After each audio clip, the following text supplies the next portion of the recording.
Hey, also, Oh, we live now, bro. yes, sir. What's What's up? What's up, good people? good evening? Good evening, my Kane fans. Another Storm Warning show coming to you live and direct. You know, This your my boy Big Slaughter. this your man Black right here. You You know, know, also go back Big Groove. You ought to know how to do it. You understand? Yeah, you gonna have a little semi short show today. We ain't gonna keep y'all too long. We just want to kind of talk about couple of topics. Of course, the Paradise Camp. Also, we want to talk about the Corn Lee decommitment. We're gonna talk about a couple of recruits that we think we're gonna get. talking about Zane Durant. Yeah, offensive defensive line. And we got a special guest today. One of the guys I've been going with back and forth and had some clashes of the head with about the state of Miami. And he's gonna come in and say his spiel on why he feel like Miami will not beat Alabama. He said he a Kane fan, but that's what he said. We're gonna keep it at that. So we're gonna get him on in a little bit. And he's gonna state this case on why he feel like Miami doesn't have a chance against Alabama. So what we gonna jump off with first, D Black? You want to bring the no confidence in Miami in? You want to start the show off with him? Let me. I gotta hold on. Let me see when he. Let's see if he get back in. Hold on. Oh, there you go. I think he still may be doing something. Okay, we'll bring it back once we see him get to the camera. All right, so let's brief. Let's talk about the decommitment, Quan Lee, real quick. I'll let you go first. What you think? I kind of seen the writing on the wall once he took that UCF visit, and something that Manny stated last year. If you looking, we looking. You know what I mean? If you looking, we looking. We're not gonna allow you to hold up a spot while you try to look for something that's better or what you perceive is better. So word on the street is that he was pushed out. He was told to decommit. He was told to go ahead and decommit and go ahead to Central Florida if that's what he wants to do. I have no problems with that because we got bigger fish that we trying to catch. I think we're right there with them, the Hortons and the Gibsons. So I'm not gonna lose no sleep over this one. I feel you. I can kind of piggyback on what you said. It was just kind of ironic. I just feel like it was kind of ironic that he said he shut down his commitment, and then go to visit other colleges. I didn't have an issue with that. Right. Because at the end of the day, he's a kid. Right. Enjoy your recruiting. You're recruiting, whatever you want to call it. But also understand this: it's a business at the end of the day. Right. Coaches are still gonna, recruit players at your position, and Manny has made this known for a couple of years now. Hold that thought, big dog. And your day count, he back, so he ready. Well, we'll bring him in when we finish the topic. Right. But yeah, so I agree. I don't have no problems with it. And by Manny, telling him he might need to decommit, it sends a message to other players that, hey, if you commit to us, but we want to make sure you're all in. If you do still want to take visits, we have no problem with replacing you. So that's my little spiel on that, man. I wish the kid nothing but the best. Hey, maybe we missed on the Hall of Fame receiver, but hey, right. I have no issues with what Manny did.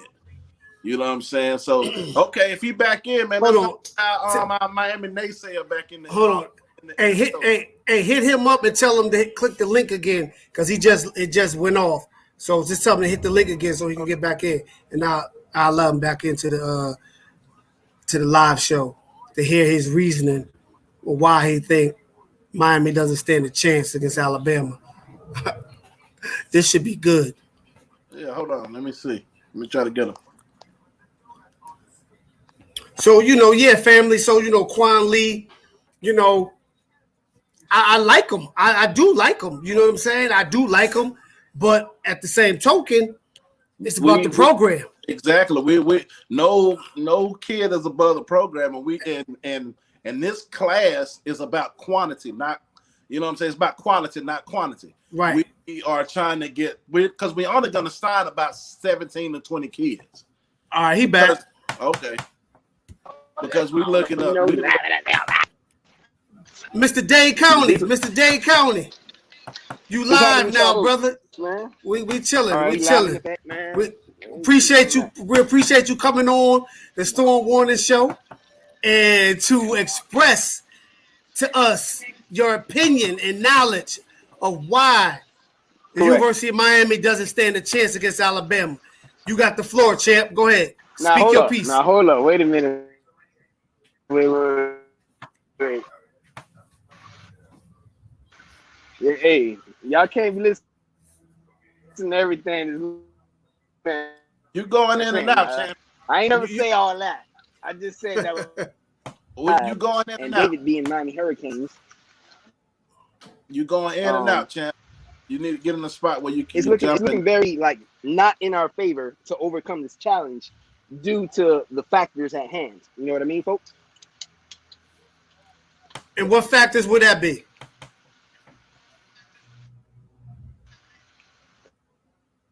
The factors being, for example, if we could please get the depth chart that my good friend TJ Slaughter was able to drop over. We lost him. We lost him. He was in a bad area. We'll get him back. We'll get him back. We gotta see where his rationale of thinking. And I want to hear what he got to say about this depth chart. There we go. Make sure you get in the spot so you in the spot, man. You're around some Wi-Fi because you keep jumping in and out. Damn, my bad. It's not good. Hold on, y'all. Give me just a moment. All right, because when you was in your car, you was good in your car. What's that?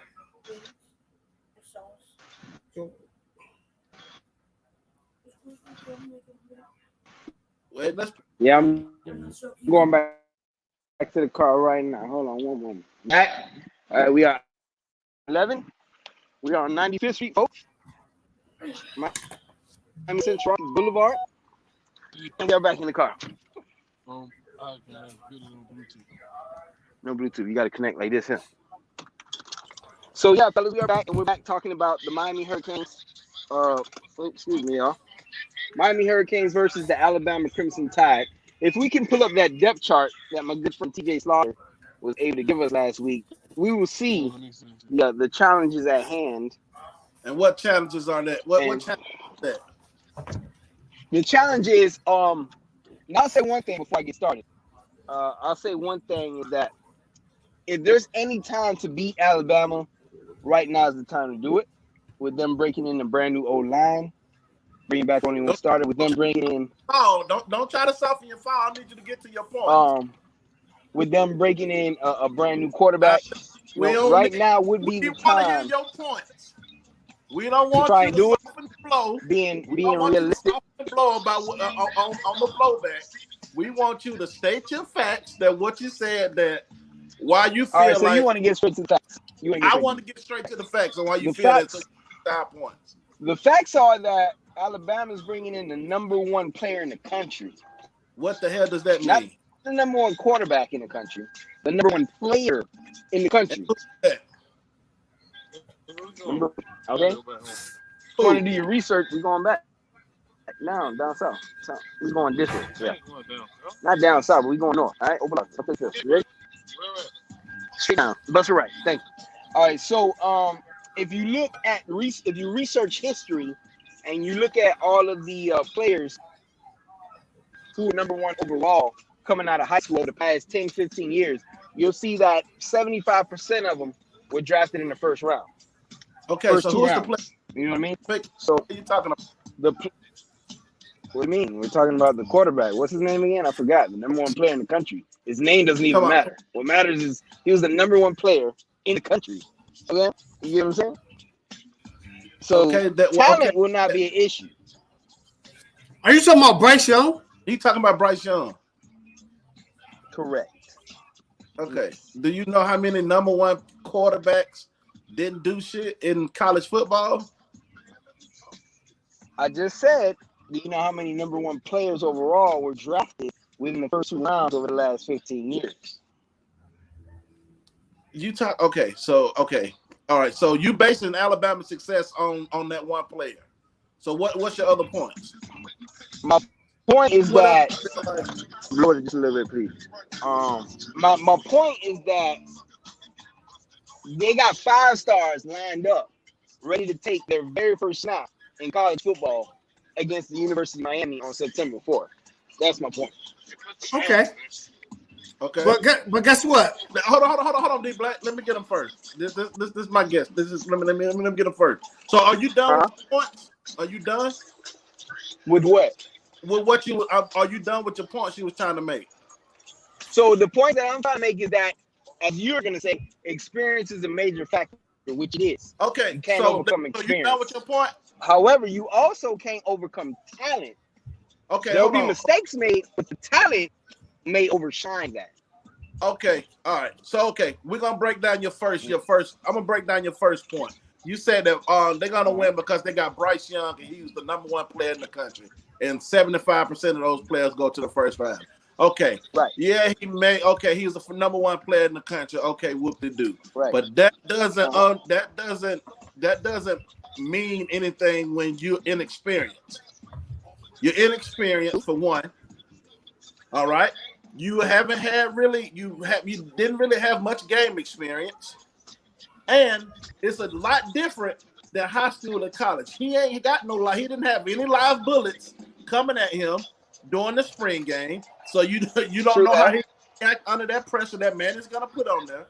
And the simple fact that our defense is returning 95% of their production. That means something in college football, bro. It does. You're right. Go ahead. Yeah, but you got to think about this. Y'all keep talking. You brought up the fact that Alabama got 5 stars and 4 stars. We have a lot of 4 stars and 5 stars as well. Do you know? Okay, if you go and look at our secondary, we have two of the #1 safeties in the nation. My boy Gervin Hall was a top 5 safety when he came out. A lot of people don't like this kid, but what's my man's name to get the targeting penalties? Amari Carter. Amari Carter was a top 10 safety when he came out of high school that Alabama wanted, Notre Dame wanted bad. Nick Saban flew a helicopter and Gervin's Hall back in school. I remember that. I remember all that. Keep going, my brother. Go ahead. We got Tyreek Stevenson was the top 5 quarterback coming out of high school, right? Am I right or wrong? Gervin Hall was like the #2 safety coming out of high school. Yes, sir. Was the number 2, #3 cornerback when he came out? Who? Tyreek Stevenson. Yeah. Tyreek Stevenson. Yeah. Okay. Oh, I'll never forget Tyreek Stevenson. And then we got I'll never forget that. We got either Al Blaze Jr. that was a top 10 corner coming out of high school. Our secondary is solidified. And you pair that with Avante Williams, the #1 safety coming out, and then James Williams that we just got was #1 safety. And I haven't even mentioned Cameron Kitchens and Keontae Smith. These are all guys that was in the top 10 in recruiting. So people keep undermining the talent that we have on our roster because Alabama has talent. I get that. They're not superhuman. And the factor is going to be that our players are not going to be bushy-eyed or wide-eyed, as some would say, when it gets down to the pressure because they've been there before. A lot of these guys have been there 4 and 5 years. And you know what? And not to cut you off, but you know what's different, Dade County, from this Miami team than the Miami team that played LSU? They're more seasoned. They're more seasoned. And we got a quarterback. They're more seasoned. We have more depth, and they have more experience. So, Alabama got talent. We got talent. And that was just the defensive side I talked about. I didn't even talk about the offense. We got one of the best quarterbacks, experienced quarterbacks in the nation, and De'Aaron King. We got a backfield that's probably top 5 in the nation. Yeah, I say top 3 in the nation. Exactly. And we got a top left tackle We got a top 10 left tackle. We got a first rounder left guard in Navon Donaldson. You know what I'm saying? Facts. We got a great Right, tight end. right. We got great fucking receivers. Everybody want to bag on Pope and Wiggins, but we still got Rambo and we got Hart. Just go to the crib. And All not right, even mention the talent that we got coming in as freshmen that make some noise. All right, hold on. Let me, Dave. Let me ask you this, brother. Let me ask you this: who has the advantage in the who has the advantage in the quarterback game? Miami or Alabama? Who has the better quarterback? Coming into that first game, Who got the best quarterback? Be real. I would have to go definitely Derrick King. there you go. I would definitely have to go Derrick King. Just based off experience, talent. Now, from a talent standpoint, And not to he was a 4-star quarterback. He was like a 3, I believe. He was a 3-star quarterback. But quarterback. he was probably a 4. He's from Houston. He went to Houston. But Derrick King, I love Derrick King. I'm gonna keep it real. Straight down. I love Derrick King with all my heart, but he still has to prove a couple things to us Canes. He still has to prove that he has to prove that he can connect on deep passes. That was pretty much a very big issue this year. Hold on, TJ. Let me get this one. Okay. I want everybody that's out here watching. I want y'all to go watch Derrick King's Houston tape and watch how many deep balls he threw and connected with, because he had familiarity with those receivers. No. And people got to understand, he didn't have no spring, no off season to build a camaraderie with the receivers. This season, Derrick King is going to show up and show out and prove a lot of people wrong. And if you saw that clip of him, his whole body is transformed. It looks totally different from what it looked like last year. He looks leaner. He looks in better shape. And I can guarantee you he's a lot stronger and faster than he was last year. I'm telling you, Alabama is in for it. Alabama struggles against mobile quarterbacks. They do. They struggle against mobile quarterbacks. And another thing you got to look at. So you seem like you're a guy that like to do your research. So I want you to do your research with our offensive coordinator. Look at his offenses from the first year he's been there to the second year, and look how much more progressive it was his second year. You talking about SMU? I'm talking about SMU, and I'm talking about Connecticut and Auburn. And Auburn. Look at the numbers. They jump at least 20 points from the first to the second year. They jump up at least 20 points. And the yards per play goes up as well. Because we honestly wasn't rolling with 100% open playbook. We was probably at like 35%. Being honest. Now look, hear me out. Hear me out, fellas. Hear me out, my king. Go ahead, you got it. I'm definitely expecting our offense to take a huge leap here. Just like how you're saying, this happened for SMU in the second year, and Connecticut and Auburn, but we're not talking about the full second year. All we talking about right now is the Alabama game. That's all we talking about. But what I'm first game of the season. This is, you know what I'm saying? This is what I'm saying, though, bro. Okay, with the second year, you got to think about this. They had a full spring this year. They ain't had no time away for meetings and stuff like that because of COVID in the summer. So they get to work 707 and they get to go over the playbook and rehash, and they get meeting time. Now you go in this fall camp. You don't have you practice for 2 days and then you got a COVID shutdown. You see what I'm saying? They get to really camaraderie. And they really get to be in the playbook and be around the coaches and learn. That's the difference between last year and this year. You know what I'm saying? And at the end of the day, I'm not trying to convince you to believe that Miami is going to win. All I'm trying to do is get you to understand that Alabama is just not a sure lock to win this game, but just because they're Alabama. You have to show up. Because a lot of people don't understand this and not looking at this. You remember when Alabama won the championship the first year in 2009? What happened that next year when they saw that talent? What happened? They rebuilt. They lost 3 games that year.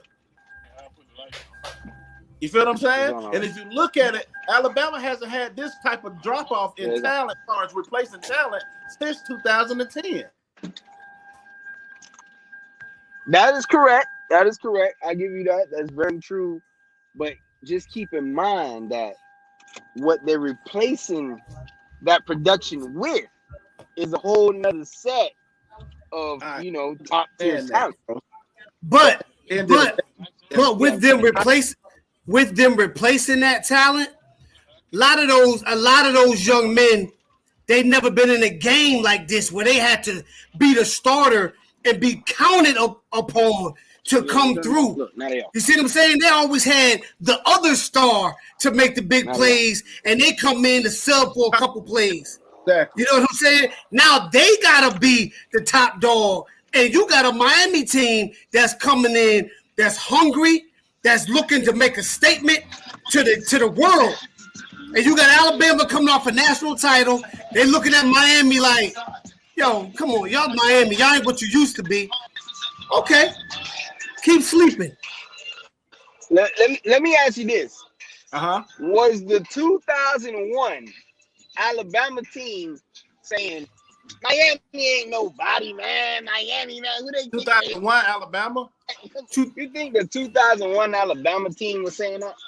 What you mean? What you mean 2001 Alabama team? 2001 anybody's team was saying that? What? I mean, no, because that Miami team was the greatest team ever.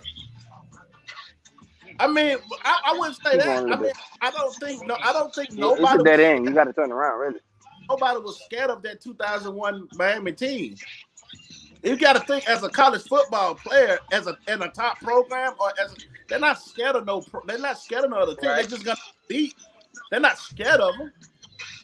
You know what I'm saying? Yeah, go ahead. Because Boston College wasn't scared of Miami. It took an Ed Reed strip from his own player to win the game. You know what I'm saying? It took some grit to win those games. Those teams wasn't afraid. You know what I'm saying? They wasn't. Right. That was, and this is the thing. People keep talking about that 2001 Miami team, about the talent, but they don't understand the major factor that was behind that 2001 team. It was experience. Think about how many redshirt seniors that we had on the team. Ed Reed was in his 5th year. Yeah, that's crazy. We had a bunch of seasoned players on that team. Guys on that team. And guess what? And we had a bunch of guys on that team that took their lumps early on in their career, and they learned how to win over those couple years from 1999 to 2001. They was learning how to win. And in 2001, it was a wrap. Nobody stood a chance. Also, just to go off on the players that we experienced, you know, Joaquin, you remember the famous Ed Reed quote? Joaquin said, "Dominate," and Joaquin, he was a 5th-year senior. He wasn't a sophomore. He was a 5th-year senior, bro. You feel what I'm saying? A lot of those guys were 5th year, 4th-year players, seniors, true seniors, redshirt seniors. Redshirt, you know what I'm saying? That's what we're trying to explain. This team honestly reminds me of the 2002-2003 team. Nobody thought the 2002 team was gonna be as good as they thought. Hey, can you turn the music down so we don't get no copyright infringes? Oh, sorry about that. We don't own the rights to this music. Tupac released. Yeah, we definitely don't own the rights to that. Yeah, sorry about that. Hey, we gotta turn the music down a little bit. Yo, I ain't gonna lie, you're killing me, bro. You're killing me with these comparisons of the great teams that we had, because we got a lot of holes, my brother. We got big. What holes do we have? Big holes. What holes do we have? Only hole. Oh, go ahead, Kane. Go ahead. Who, me or No, Clark? yeah, Jay. Go ahead, Jay County. Go ahead. So look, I'm gonna lay it on you, man, and then you can agree or disagree and give me feedback. But I'm just go through slowly with you. Defensive end is a huge hole. We have no question. We have no proven production. Hold on, TJ. Hold on, Slaughter. Let him finish. I'm not done. I mean, yeah. Just hold on. I'm telling you. I'm gonna lay it on you, and then you said go ahead and address everything. So go ahead and write your notes. Defensive end, no proven production. Wide receiver is horrendous. It's probably one of the worst receiving cores we done had. Thank God for Charleston Rambo, because without him, it'd just be Mark Harley, and that's it. O-line, I'm loving O-line and the experience and return production, quarterback, tight end, running back. I would say linebacker is probably the biggest hole and the biggest. I would agree with that. Linebacker is like nuts. I can't even believe how bad we are at linebacker and stuff like that. So linebacker, DN, and wide receiver, with linebacker first, wide receiver second, and DN third. Okay. So all right. So I'm gonna kind of address the I'm gonna go in order. You said receivers. You said linebacker first. I agree with you. I agree with you on that. Linebackers is a bit of a concern as far as middle linebacker, but since we got Keontae Smith at that will linebacker, I'm not as worried at linebacker like I once was. You feel what I'm saying? How can you not be worried at linebacker when, even though I love Keontae Smith, I think he's going to do excellent. But remember, we're not talking about the season. We're talking about the first game against 400-pound offensive linemen who are going to be pulling and blocking Keontae Smith into the ground at 210 pounds. You can't deny that. So you acting like we have 6'1", 230-pound offensive linemen. We got monsters at offensive line. No, not our linemen. Their linemen. Their linemen against our linebackers. Is our players, our offensive line is just as good. No, but I'm not talking about our offensive line. I'm talking about their offensive line against Keontae Smith. You're talking about him getting smashed into the ground at linebacker. Right. Why do you feel like he's going to get smashed into the ground? Because he's 215 pounds. Sam Brooks is 220 pounds. Who's next? It doesn't even matter because they're all 200 and something pounds. You know that's about five-star linemen. You do know he play against those type of players at practice every day, right? Yeah, I do. Mm-hmm. You do know he play against us. You know how big is Big Nelson? 6'7"? Donaldson. Big Donaldson? 6'7", 300. Okay. Donaldson is huge. He's the size of a whole house. Yeah. 345. And he's out of Miami Central Rockets. Let's go Rockets. Exactly. So what are you talking about? And I guarantee you, our offense. I guarantee you that Navon Donaldson is a better run blocker than anybody Alabama has on their roster. I can agree with that. I can agree with that. I can agree with that. So that's what I'm saying. Like that's what I'm saying. This is what we have to stop doing. We have to stop undermining our players, making it seem like they're not up to par with Alabama players, and they are. Because you got to think about this. Not my brother. How linebacker will probably be the fifth string linebacker at Alabama, our best linebacker. But it's more position. I guarantee you, Bubba Bolden will start at Alabama. Keeping it real. I guarantee you, Bubba Bolden will start at Alabama. Our best linebacker, which is probably who? Probably hot damn. I don't know. Is it Corey? James Williams will start at Alabama. I don't know. I guarantee you, Don Chaney, Cam Harris. Remember, that's still all those guys will start at Alabama. Hey, I love me some James Williams. Kudos to DeMarcus Van Dyke for nabbing him. But we talking about a true freshman, you know. Hold on. You know he's All-American. Hold on. What we can't do is start to talk about. We're talking about a true freshman. When you just stated that Alabama they replacing talent with talent.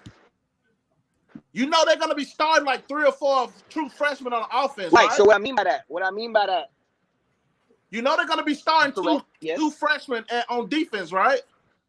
Yeah. They got to replace the secondary too, or the corners. And you can't tell me that Battle and fucking Josh Jobe is better than any secondary person that we have at Miami. You can't tell me that. Because Josh Jobe is Swiss cheese. Hey, Josh Jobe Swiss cheese, boy. I can't wait for that. We gonna make a meal out of that. We gonna make a sandwich out of that, boy. You He cheap can't for real. say. Oh, we lost him. Yeah, we lost him. We lost him, Family. We lost him, man. We lost yeah. him. So if he come back in, we'll try to get him back in there. But what's next on our list? Hey, we was talking about Quan. We already talked about Quan Lee. We talked about Quan Lee. Let's talk about Paradise. Paradise. And it was from what we saw in the reports that we got out of there, as far as everybody I've seen, seemed like it was pretty good turnout. Of course, the rain and being in Miami made things go inside. Right. Shout out to Martin Rick for getting this indoor practice facility for us, so we ain't had to cut the camp short. Big shout out to you, Coach Rick. We appreciate you. Appreciate that. And seeing a couple of sleepers get offers, guys that they wanted to get their eyes on. Right. You didn't see a lot of 2022 kids because a lot of those kids on visits, which is understandable. You got a lot of 23 and 24 kids. We did have some guys that we were targeting compete. You had Earl Little Jr. He competed a little bit. I watched on Mike Harley's Instagram live. He showed a couple of players. And we got to see Marvin Jones. Marvis Jones Jr. He competed. He looked every bit the truth. Yeah. Oh my God, that dude. Oh, the way he bends and gets around that corner. He gets around the corner like Groot. Yeah. He's every bit the truth, man. And Jeff Simpson got it. Jeff Simpson's working on him. You know what I'm saying? But he looked good though. He looked good. We also made good impressions on two offensive linemen at key need positions. The kid Hood from Tennessee, and we one of the guys from Douglasville County here in Georgia. 6'7" offensive lineman. I can't remember his name. Look like we got a crystal ball for him. He was a basketball player. Guy, which kind of like Nelson was. He's a little project, got good feet, and that's what you want in offensive tackles. You want guys that's able to move their feet, and a lot of people don't understand. One of our best offensive tackles that came through Miami was a basketball player or a tight end. But Hood, you hardly ever find somebody that makes Calais Campbell look small. Hood made Calais Campbell look normal. That's how big and massive this young man is, man. And just imagine him on a college program. Yes. Like Santrell Henderson. Santrell Henderson was the last player that you can look at. It was like, damn. Yeah. That's a man person. Exactly. So, and Hood is a 2022 guy. So, if we could bring him in with what we already have on the O-line, the O-line is going to be set. Especially if Nelson goes to the league. Yeah. And you can say, hey, look, we just put an offensive line, left tackle, first top 10. Like, that bodes well. And like, look, it's here for you to look. That spot is here for you if you want it. Exactly. You got to work for it though. It's there. We don't have a problem starting no freshmen if it's warranted, if they earned it. But Zane Durant, the D tackle, he looked really good. You know who he reminded me of? The Elvis Dumerville. Yeah, from Louisville. That's who he reminds me of. 6'1", he can bend around that corner. Yeah. I think they'll probably play him at D end and D tackle. Because I don't know how big his frame will fill out. So he'll probably be one of those interchangeable type D linemen that Manning likes to use, the guy they can use on the edge and slide inside on pass rushing downs. Hey, off topic, right? Because as soon as you said that about you don't know how much weight he could put on his frame, it came to mind. Off topic, Romello Brinson, when he reported, he was like $160. Yeah, he's 186 pounds now. That's good.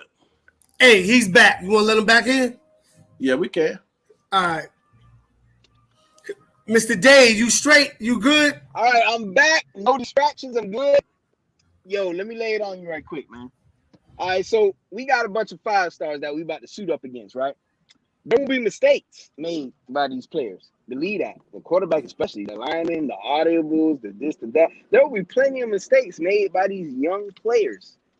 But the talent is going to be hard to overcome when you don't have the talent to match it. You know what I mean? Who says that Miami don't have the talent to match it? All right. So what I mean by that? Hold that thought. I'm gonna hold that thought. I'm gonna ask you a question. We're in offense. They're on defense. Yeah. Who's guarding Rambo? Who's guarding Harley? And who's guarding Keyshawn Smith? All right. So you're talking about who's guarding Rambo, who has experience, who has done something at the college level and has actual production at the college level. That's what you're asking? Yeah. What DB Alabama got right now that you feel confident that could contain Rambo? And then you're also asking who's going to contain Mike Harley in the slot. In the slot, who had almost 800 yards receiving last year and who was a stud in his own right. But then you're also asking about who's going to guard Keyshawn Smith? Yes. No production at the college level? Don't matter.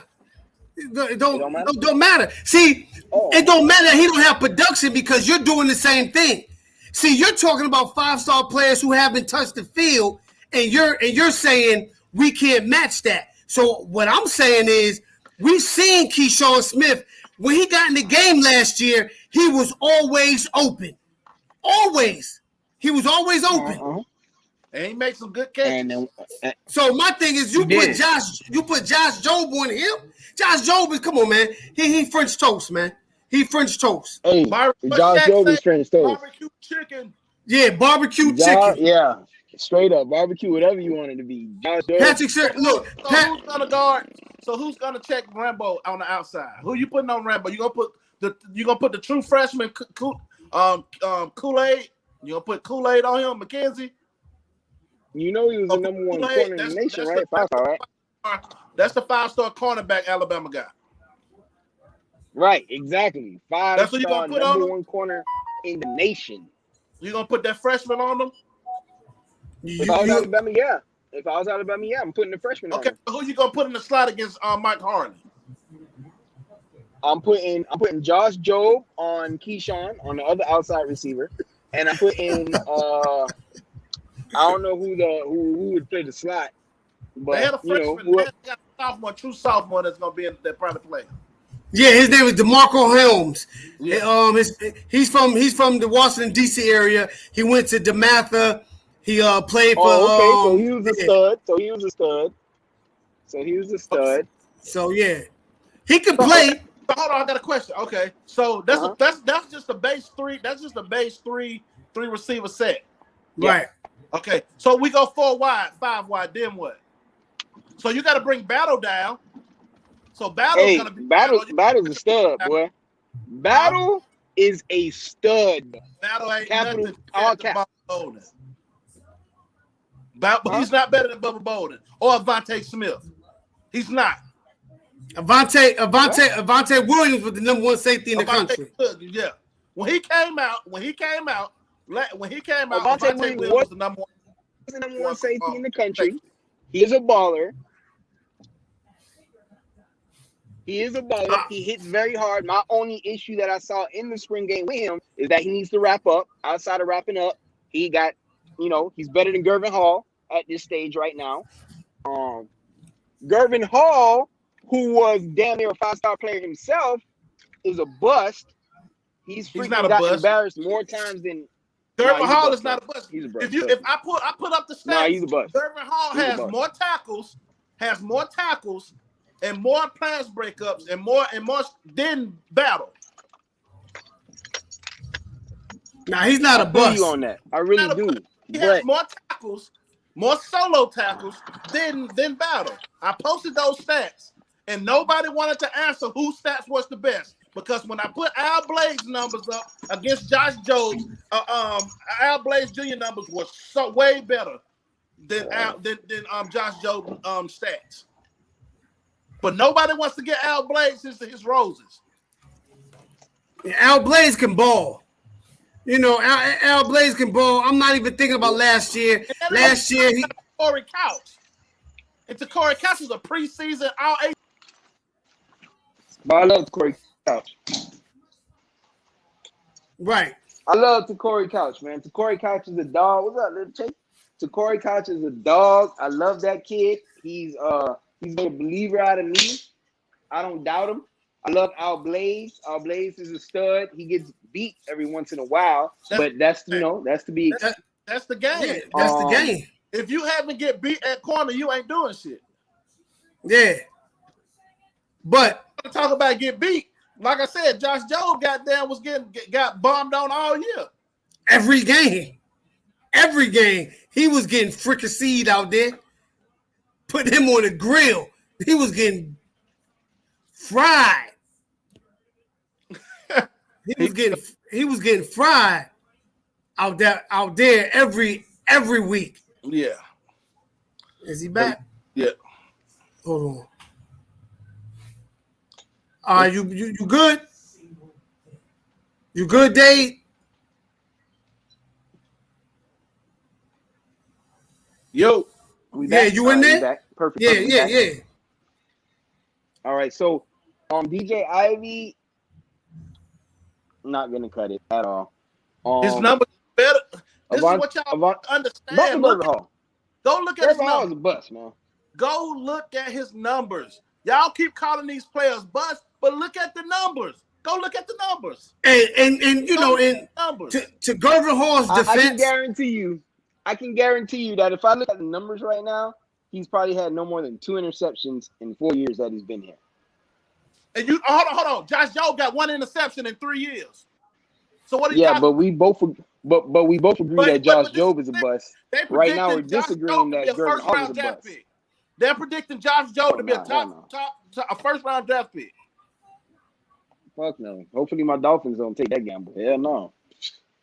But that's my thing. That's the point. That's the point I'm trying to get at. That's the point I'm trying to get at. Go look at the numbers, bro. Go and look at Gervin Hall's numbers, and you're gonna see. You're like, he's one of the top tacklers on the team. And you know, to Gervin Hall's defense, you know, he's been injured somewhat for the past 2 seasons. So hopefully this season he's fully healthy. He was injured last season? I don't remember that. Yeah, he had an ankle injury. I don't remember him being injured. He had an ankle injury. Just like Al Blades had the heart condition due to COVID. That's why his play slipped off a little bit. But look, there's no more excuses. There's no more excuses come September 4th, baby. You know what I'm saying? There's no more excuses. All I'm saying is, bro, all I'm saying is, man. I'll never forget Gervin Hall's recruitment with Alabama flying the helicopter to his high school. And, you know, me personally thinking that he was the next great safety out of the U. He was going to be better than Deion Bush and all these other jokers that came before him. But, no, man, just like how you saying, look at the numbers, F the numbers. Look at the film. And we can both point out countless times that he has missed an important tackle, that he has busted coverage, and I can agree with that. But guess what? Yeah.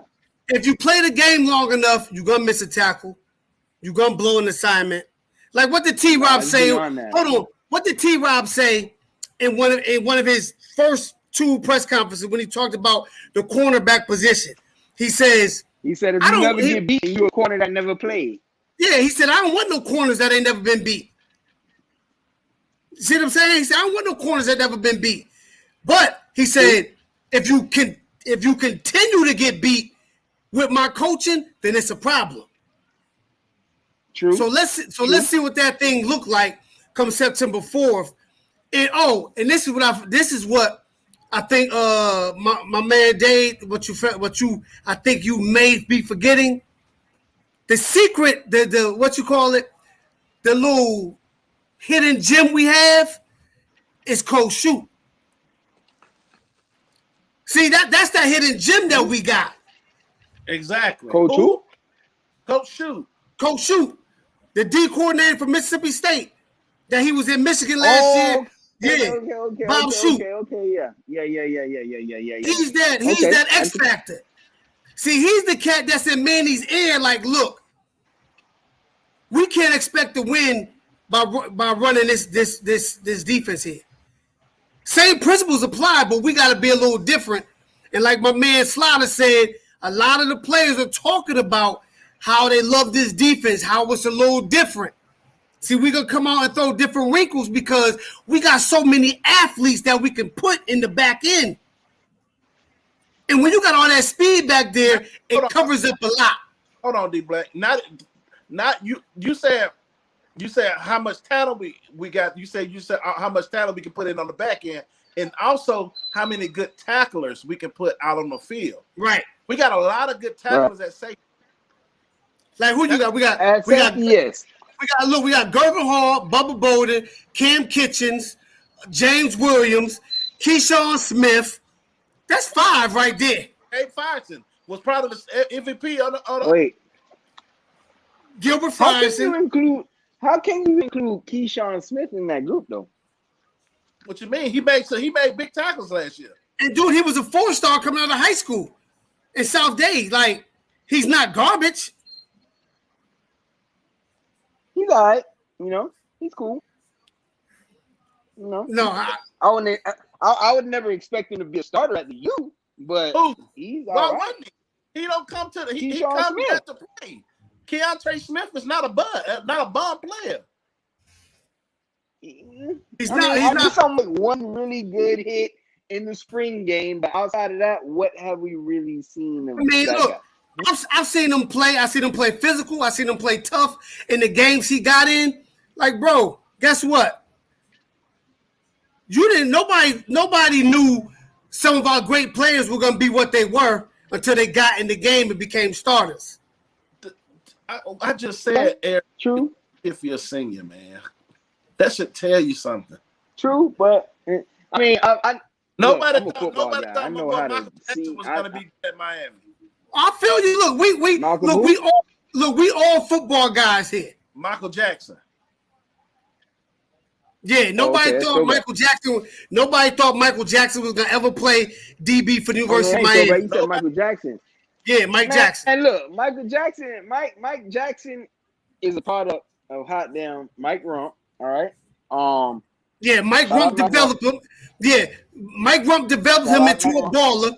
Yeah, Mike Rump. Yes, he did because look, when I saw Michael Jackson's film out of high school, I said, whatever. When I saw Keyshawn Washington's film out of South Day, I said, whatever. When I saw Gervin Hall's film out of Palm Beach Lakes, I think it was, I was like, whoa. Just like Avante Williams, just like James Williams, just like the other really, really, really good ones. But, certain players on that list you mentioned, I wouldn't count them in certified tacklers, including Gervin Hall, because Gervin Hall on film has proved that he gonna miss a tackle before he make a tackle. Hold on. Go look. Let's go. Hold on. Let me hold on. I'm finna pull this up. Hey, Slaughter, hold that. Okay, so pull up the numbers real quick. No, go ahead. So now I've seen Battle miss tackles. I've seen Helms miss tackles. Like, you're gonna miss tackles. You're gonna blow assignments. You know what I'm saying? You're gonna do that. Yeah, you are. Look, Alabama gave up what? What they give up? 30-something points to Ole Miss? No, they gave up 50 points. Oh, 50 points to Ole Miss. They gave up 50 points to Ole Miss. I'm just saying, man. What's the significance of that? I don't get it. The significance is if you got a team like Miami whose defense is better than Ole Miss, you let us score 50 points on you, you're not winning. Alabama's not winning. Now, if we put it like this, if we score 40 points on Alabama, we got a W. I don't think they have an offense that is that powerful that they could come back like that if we score 40 points. All right. I'm with you on that one. If we score 40-something points, I don't see how we can be beaten because their offense, I don't think, is going to be able to put up that much. However, you got to factor in the offense, our offense, that's going to be going against that defense. All right. Well, that did you see? Defense Did you see? 40 points. Did you see that walk-on receiver that was cooking all them scholarship DBs?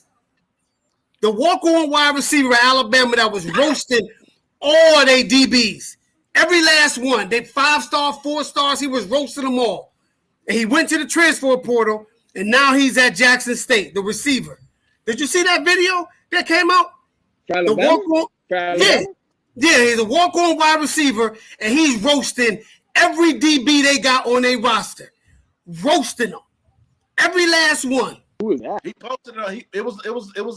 It was like a look viral thing going on Instagram. Yeah, roasted every DB why they had. had. He landed at Jackson State because he went to the transfer portal because they wasn't gonna try to give him no burn. So now he's gonna be a starter at Jackson State for Dion. A walk-on. Oh, okay, Dion. All right, that makes sense. Because, if without Dion, we would all been like, well, he transferred to Jackson State. If he was that fucking good, wouldn't he at least transfer to hot damn Virginia or North Carolina or Virginia Tech or something like that? Maybe, but hey, he going to Jackson State. But I feel you because Jackson State, Dion, they got a little hype going on. So I get it. Yeah. Okay. But all I'm saying is he was roasting 4- and 5-star DBs. True. We saw that happen with Clemson's little white boy receiver a couple years ago. Forgot his name. He roasted us, matter of fact, when we fired out Golden, little white boy slot receiver that walked on. Yeah, Hunter Renfrow, and he won the national title. Yeah, exactly. And he got drafted to the Raiders. I didn't know that part, but okay. Yeah.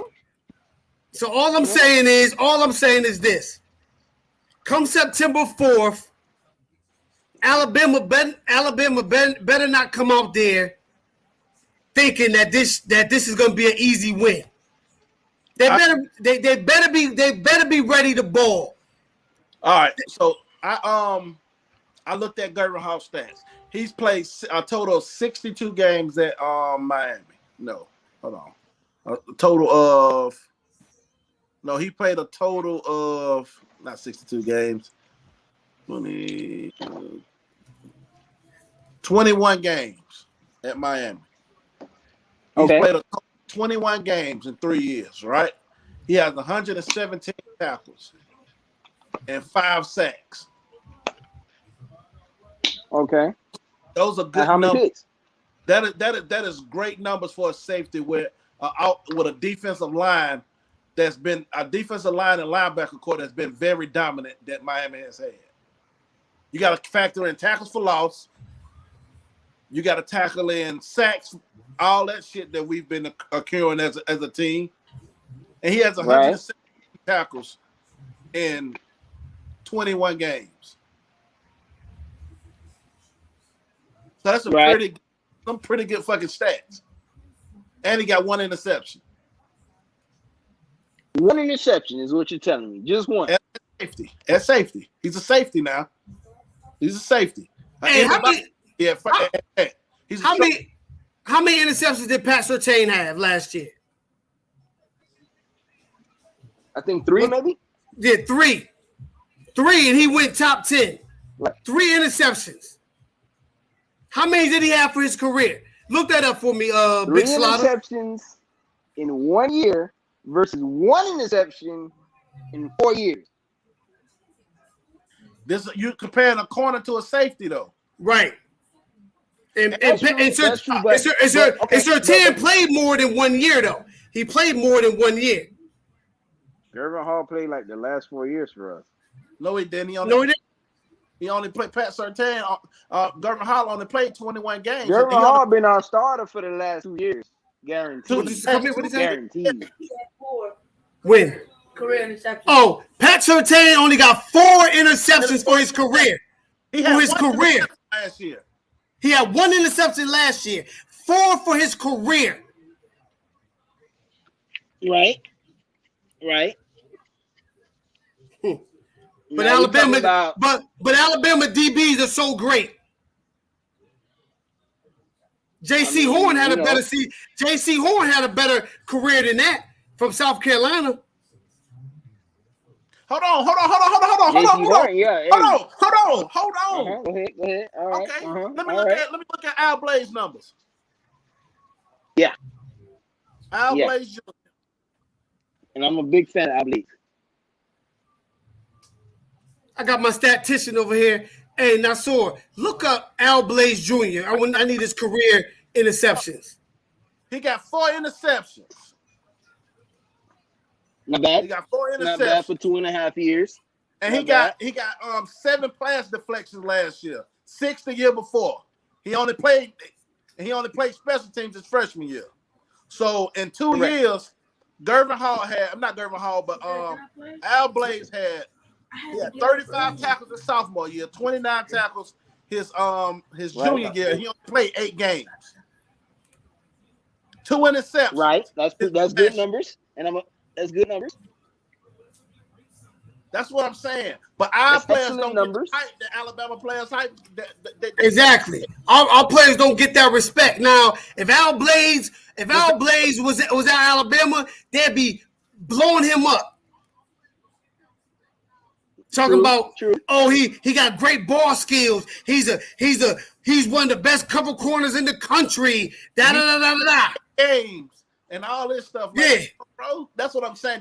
This is the things I'm trying to get you to look at. It's the media, and they spin things, yo. They're gonna spin anything in Alabama's favor. They're gonna make an average player at Alabama seem like they're God's gift to that position. Why? Like I said, I stated it in the group or on our Facebook group.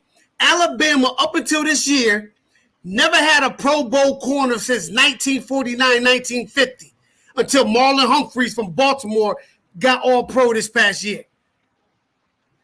What happens? You guys sucks. Because it's a system. It's a system. It's a system. Alabama is nothing more than a D-line, 1 linebacker, and a safety. That's all they are. Not even a safety. Just a D-line and a linebacker. And an outside linebacker. Well, they ain't gonna. Let's get all the sacks. They're not gonna beat us. But what I'm trying to say they're is not gonna beat us with just that. I'm telling you right now. Look, that D-line alone, bro. The D-line and the outside backers alone. Come on, you can't deny that. Hold on, you do know they're replacing. Hold on, you do know they are replacing several D linemen and a few linebackers. You do know that, right? Man, they replacing a middle linebacker and a defensive tackle. That's about it. That's major. They replaced the middle linebacker with a. It is, but I give them that. But you got to understand this. They replacing the middle linebacker with a stud, while our linebackers is like should probably be playing for Butch Davis over at FIU. All right. Okay. This is like my man. Hey, let me read this comment right now, real quick, Slaughter, by Taz Haitian Canes. It said, now just imagine the coach and the players are going to get under T-Rob this year. Just imagine what that secondary is going to look like. That is true. I could dig that because our secondary is already loaded. You know what I'm saying? Minus DJ Ivy. Hold on. Did you put our link in Kane's in the other BS site? No, I didn't. You should, so they can see what your football talking about is. All right. Hey, exactly. Yeah, let the world know. Hey, check this out, right? Who's a better whose DBs have panned out better in the league? Nick Saban's or T-Rob's? T-Rob all day. Exactly. Look, T-Rob was big higher. That was big. That was bigger than anything this offseason. That's the thing we keep talking about, bro. Y'all have to look at these factors. And you would keep talking about the defense like Manny was running it last year. Look at the defenses when Manny Diaz was the defensive coordinator. Look at the production of the players. You can say what you want. You may not like him as a head coach, but as a defensive coordinator, that man put Miami defense back on the map. And look, and I'm gonna piggyback off of that a little further. I'm gonna add a couple quarters on that. I'm fully with you on that one. I'm with you on that one because I don't know why all these fans come talking about, oh, Manny Diaz at D coordinator scares me and this, and I don't know what the hell y'all talking about, because unless y'all want to go back to Martin D'Onofrio, y'all really need to stay quiet because Manny Diaz, he got a 3-star safety out of a private school named Greg Rousseau and got him drafted in the first round. Come on, man. But look, and like I said, I'm gonna add to that. Now Manny got one of the best D coordinators in the country on the staff as an analyst. You got 2 of them. I got 2 of them. Yeah, you got T-Rob and you got Shoot. So it's like, man, look, and I'm telling you, still got my man Stout on the team. Yeah, you still got him, and you still look. You can't forget Jeff Simpson. He's been around. He's a legendary coach in Georgia, high school coach for the Atlanta Falcons. So yes, correct. I mean, and look, man, defensive line play was under Jeff Simpson when he had Big G. Oh yeah, G Will. When he had Big G Will. That was the year when we went to the conference championship. Yep. No, it wasn't. No, we had Kulakowski then. That was and he still was fine. Right. So I mean, look, man, this is great talk. And look, man, you gonna get some. As a Kane fan, I'm never gonna say we're gonna lose. Never. It's gonna be. It's gonna be one of them games, man. I feel you on that. It's gonna be like 28-35. Miami with the victory. You know what I'm saying? 31. That's my prediction. 38. That's 35. what I'm hoping for. Both teams over 30. So I mean, it's gonna be a hell of a game. You know what I'm saying? With us would be our punter.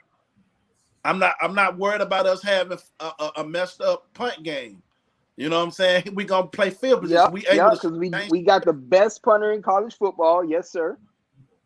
And we got one of the best pedigrees at kicker too. What is his name? Yep. Morales. Yeah, because it runs in his blood. So yeah, you're right. So, but like I said, man, I'm not saying we're gonna blow Alabama out. It's gonna be all I'm trying to get you to understand is, or try to see is, we have just as many athletes. We just have just as much talent as Alabama has. Because you got to think, Alabama has lost 10 players this spring to the transfer portal. You didn't know that, did you? What? Say that again. Players, they've lost the most players in the transfer portal than any Power 5 school. They lost 10 players to the transfer portal. They just had another player go in the transfer portal. They lost 2 running backs already, and then they lost 3 defensive players. Terrible. But the thing, and they lost 2 offensive linemen, is that also those players are better players. They got better. We don't know that, bro. We don't know that. You said we could have said they could have. I bet people were saying the same thing when those guys was coming to the team. You feel what I'm saying? We don't know that because they could be transfers too. They could be transfers, in a few years. We don't know how good those players are going to be. That's what I'm saying. That's what we keep trying to tell you. We don't know how good. We don't know how Bryce Young is going to be, because you got to understand this. Alabama has had the number 1 quarterback on their roster a few times. And remember when they got that backup from Florida State? When Jameis Winston beat them out? Yep. You remember they had nothing but 3. Yeah. 3-star quarterback. Yeah, Whiteway. And he was from Alabama. Yeah. And they had like 3 of the top quarterbacks in the nation on that roster then. I know 2 of them was in the top 5. But he went into the transfer portal to get a quarterback. You know what I'm saying? Have you watched this? Did you watch the spring game? For Alabama or for us? For Alabama. Yeah, I saw the spring game. The quarterback. So what did you observe that he did a lot? I mean, to be honest with you, in the spring, all he looked like is a You going in and out, bro. special. All right, I said that in the spring game, he looked pretty normal as far as like being a game manager. He didn't look anything special, to be honest. You also have to take into consideration that, you know, they kept things pretty vanilla. The final score was 10-13. You know what I'm saying? And what scares me personally is that while I do have faith in our O-line, I feel our O-line just may get terrorized, which has already been proven to us over the past, I don't know how many years. And then at the same time, our receivers, right? Our receivers, outside of maybe two players, haven't at the college level proven that, you know, they can do really much. Answer this question. Mark Pope is a huge. You have to stop calling these players bust, because the simple fact that every year in college football is different. Let me ask you. This gonna be. We're gonna be on the phone for a whole nother hour. Question. You say Mark Pope ain't a bust. What player has killed the past 3 years? What player has killed Florida State the most?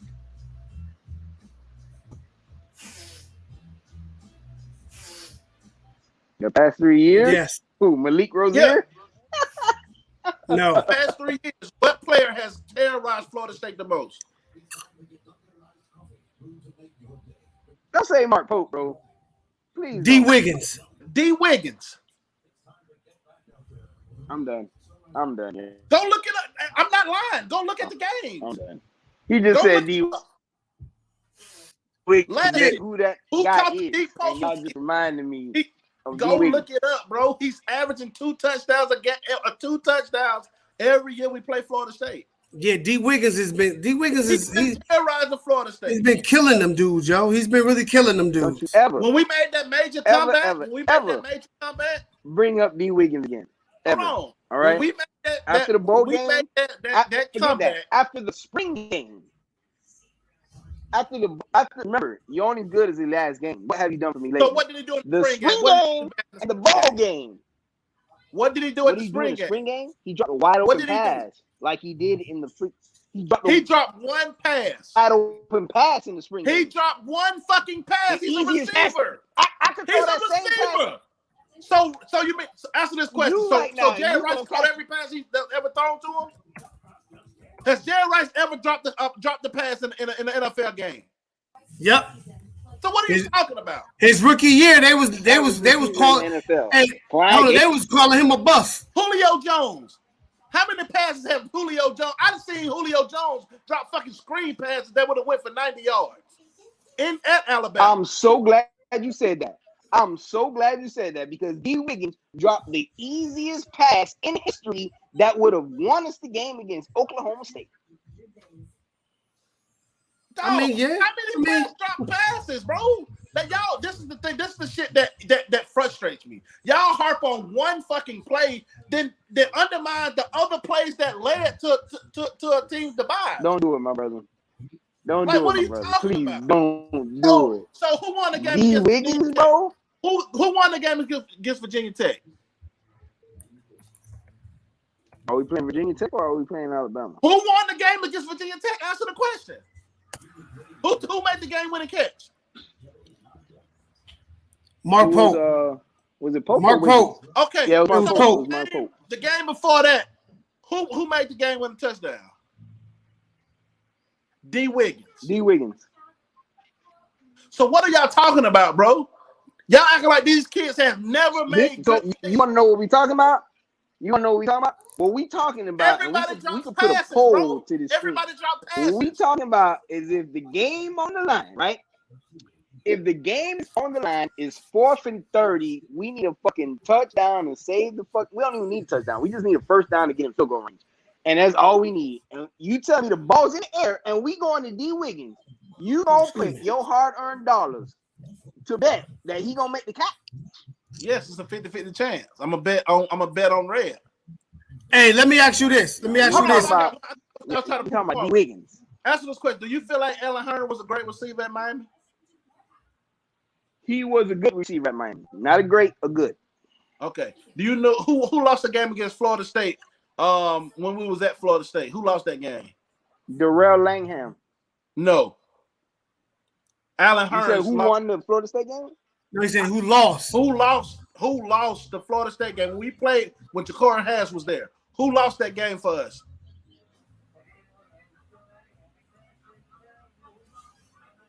Who lost Allen that game first? Allen Hearn dropped the wide open pass in the end zone to win the game. I remember that. Yeah, when was that? I remember we beat Florida State with Ja'Cory Harris when Buddy dropped the touchdown. After we lost on a drop pass in the end zone by Allen Hearn. I don't remember that. Come on, man. What I remember of Allen Hearns' Florida State was when we got our butts whooped like 41-14, and the only 2 touchdowns was to Allen Hearns. No, he dropped. I remember a wide open touchdown to win the game. That would have won the game. It was like the last 15 seconds or some shit like that. He dropped the wide open touchdown. What I'm saying is players drop passes in clutch situations. He progressively got better. You think Mark Pope and D. Wiggins don't understand the pressure that they under? And this is my thing. You know, fans already got in their mind that they don't like Pope and they don't like Wiggins, so they're easy targets. We don't. They're easy targets, but won't nobody give them props? Targets. They're just they are. I mean, but nobody gives them credit when it's deserved. Pope won the Virginia Tech game. Like what? Somebody tried to tell me. Hold on. Pope is the worst kind of player to have. Hold on. Somebody tried to tell me he had 2 drops in the spring game. I said, no, he only had 1, and he had 6 catches for over 100 yards. But nobody wants to talk about that. Everybody wants to talk about Keyshawn Smith had 2 touchdowns. And that's why I say he's the worst type of player to have. Because he's a big play waiting to happen. But you got to wait for him to finally bomb somebody. Hey, look, guess what? Where do that at? Hey, you're going to live and die with that. Just like Julio Jones. Julio Jones drops Julio Jones drops a lot of passes. To be considered one of the best receivers in the league, he drops a lot of passes. And he's getting paid millions. Yeah, he does, but when you put it on the scale, right? When you put it on the scale and you put production versus unproduction, the production's outweighing the unproduction by miles. When it comes to Mark Pope, the unproduction outweighs the production by miles. It's just the fact that he good with 1 touchdown every 2 games. That's the only reason we can't sit him. Look, but I got you with the production, but we're just comparing receivers and dropping passes. Just saying everybody drops balls. Everybody drops a ball. Yeah, but it's about the rate that you drop the balls. If you dropping 8 passes and you catching 2 big ones, so what? You drop 8 of them. Hey, look, ain't nobody gonna remember the 8. If the 2 big ones you call helps win the game, ain't nobody gonna remember them 8 that you dropped. Put it like this. Hold on. Check this out. Do anybody remember the shots Jordan missed to win the games? Nobody remembers those shots, or the shots Kobe missed to win games. Nobody remembers the shots they missed. Everybody remembers the shots that they made to win games. That's sports, bro. But you know why? It's because the ratio backs up. No. More game winners than he has made. Kobe the same, but I'm a Kobe guy. I'm a diehard Kobe fan. They have missed more big shots than they have made. Yeah, look, and Jordan did a commercial on that telling you how many shots he missed. He did a commercial on it. But he said, he's failed time and time again, but that's why he's great. Don't nobody remember the shots he missed. all the shots Kobe missed. Right. We remember the shots LeBron missed because he's a straight bum. So we're gonna remember those because he's a bum. But don't nobody remember the shots. Don't nobody remember the shots Michael Kobe missed. They remember the game winners. That's what they remember. But back to football, man. Those guys. No, let's stay on that real quick. Now, the reason nobody forgets those shots is remember, Kobe is the second greatest shooting guard of all time.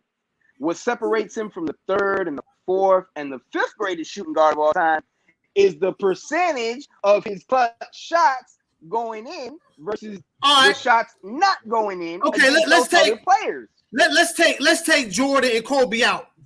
Don't nobody remember the shots Isaiah Thomas missed, but they remember the shots he made. They remember when he cooked the Lakers on a severely sprained ankle and dropped 30. They remember those. Don't nobody remember. Right. Don't nobody remember the shots he missed. Don't nobody remember that. They remember the shots he made. So let's remember the game-winning touchdown Pope had against Virginia Tech. Let's remember that. True. So let me ask you this: does that game-winning touchdown, right? All right. Okay. Go ahead. But the thing is, y'all. But this is the thing. Look, even the year prior. Remember that Hail Mary at the end of the game? Who caught that Hail Mary to go into halftime that put us within striking distance Mark Pope against Pitt? Mark Pope. He's made plays time and time again. When we lost against FIU, who was the only player catching touchdowns? Pope. See, and that's the problem. That's why I say bust, because like he's not a bust. Right, you doing this again. He's making plays. Bust, bro. You know what it is? You keep talking, but this is what y'all have to understand. No college football player are bums. My best friend, one of my good friends, Brandon Johnson, played at Louisville. He was on that team when Louisville was up and Hester ran the kickback and all that stuff. He was a starting linebacker on that team at the Louisville, on that Louisville squad. Starting middle linebacker. Okay. Played 13 years in the league, played, you know what I'm saying, blase. And I said, bro, I forgot who, I think it was Duke. Duke was kept up with him that year or something like that. And he told me, I said, bro, man, how y'all let Duke keep up with y'all like that? He said, man, Slaughter, bro, he said, shit, they on scholarship too. They on scholarship for a reason. All those players were the best players on their team somewhere. They were the best players on their team somewhere. Yeah, they on scholarship, but they on scholarship at Louisville, not on scholarship at Miami. And the difference in talent is way bigger than this. Well, Louisville beat us. Tell me what Antonio Brown played at. What did Antonio Brown play at? Oh, he got knocked out. He got knocked out. Man, we're gonna have to wrap this show up, man. My girls, you know what I'm saying? We're gonna have to wrap it up for the night, man. I will, man. You know, we kind of passionate with this shit, man. You know, right? Hey, we gotta cut the show short. We got a good hour and 18 minutes in, you know what I'm saying? But we will appreciate Dave Counter for coming in and being a part of the show. Hey Dave, we definitely gonna get you back on, man. You know, you get us, you go ahead and get us some more followers, some more subscribers, bro. Appreciate you coming on. But like you just said, Sly, we passionate about this. And it's just, hey, this is love, man. It's conversation. This is straight talk. Yes, Kane's way. Straight talk, hey, we listen to everybody's views, everybody's opinions. You know what I'm saying? We don't knock nobody's views, nobody's opinions. We get in here, we chop it up, good old barbershop talk. But yeah, I really enjoyed tonight's show. Oh, let's get him back in real quick to let him know we about to end it. Yeah, I told him. Oh, you told him? Oh, Dave, man, we want to appreciate you for coming on. We're gonna have you back on the show, bro. So hey, spread the word, help build the channel. You know what I'm saying? You had some great points. And bro, we just gotta wait to September 4th to see what that thing look like, Yeah, exactly. We're gonna wait to September 4th. It's gonna be big. I'm coming to Atlanta. I'm chilling with my dog TJ Slaughter on Friday night. I don't know what bar or what lounge or what surprises he got in store for us, Dade County Virgin. But we gonna be there live in effect. We're gonna kick it. And to you, my boy, I see your son doing big things over at Maryland. How you you posted the other day. My son on Okay. 10, but he's coming soon to the U. It's all about the U. You already know. Let's go Canes. It's real deal, Miami-Dade County. And yeah, man. It was a pleasure. Fellas. All right, y'all boys, be blessed. All right, be easy. Yes, sir. Yo. Another great show, one of the best we've had so far. We'll appreciate my co-host, Big Slaughter, bringing on the guest, Dade County. Appreciate you, bruh. Great topics. You know, we didn't even really get to the rest of the list, but we wanted to talk about D-linemen. But we D-lineman recruits. We'll say that for the next show. Probably, what's today? Monday? Probably have one midweek, hopefully Wednesday or Thursday. But, once again, I want to send a great appreciation out to everybody that came on to the show that liked it. My man Taz Haitian Kane, appreciate you. 1804, Haitian Revolution. That's my thing. Book my Duddy, Jack Dessalines, you know what I'm saying? So with that being said, StormWarning is out. See you later on next week. We will have more topics. Hopefully we may have another surprise guest trying to get a recruit on. Maybe they could talk to us about how, Paradise Camp went and things of that nature. But stay up. Appreciate the love and the support, family. Peace.